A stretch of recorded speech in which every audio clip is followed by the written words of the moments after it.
नमस्कार मंडळी. तर आज मी गेले होते बाळूमामाला. तर तसं जर म्हणायला गेलं तर पहिल्यांदाच गेलते, कधीच नव्हते गेलेले आणि खूप दिवसाची इच्छा होती. तर आज असा योगायोग घडून आला आणि आज बाळूमामाला मी जाऊन आले.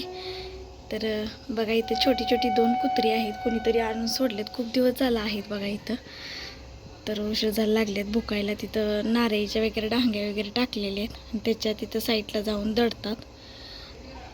तर बघा उशीर झाला लागल्यात भुकायला वगैरे. तर आता मी स्वयंपाक वगैरे बनवला, कारण सकाळी गेलते 10 वाजता आणि 3:45 वाजता मी आले देवासनं जाऊन. तर त्या स्वयंपाकामध्ये काय बनवलं आहे तुम्हाला दाखवते. तर इथं मस्त अशा बनवलेल्या आहेत चपात्या.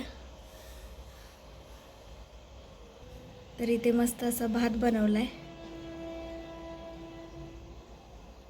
तर इथे मस्त असं कोबीचा रस्सा भाजी जी आहे ती बनवली, जेणेकरून भातावर पण घेता येतं आणि चपातीसोबत पण खाता येतं. असं पद्धतीनं मी बनवलेलं आहे आज.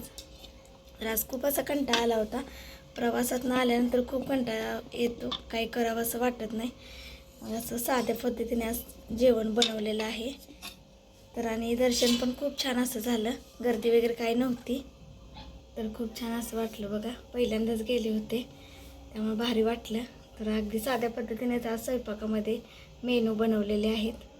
तर जास्त काही मोठा व्हिडिओ करणार नाही आहे, अगदी छोटासाच करणार आहे. आणि बाळूमामाला मी गेलेले होते आदमापूरला, त्याचा जो व्हिडिओ आहे तो आपल्या चॅनलवरती आलेला आहे. तर तो नक्की जाऊन तुम्ही बघा आणि चॅनलला सबस्क्राईब करा आपल्या. लाईक करा, शेअर करा. धन्यवाद.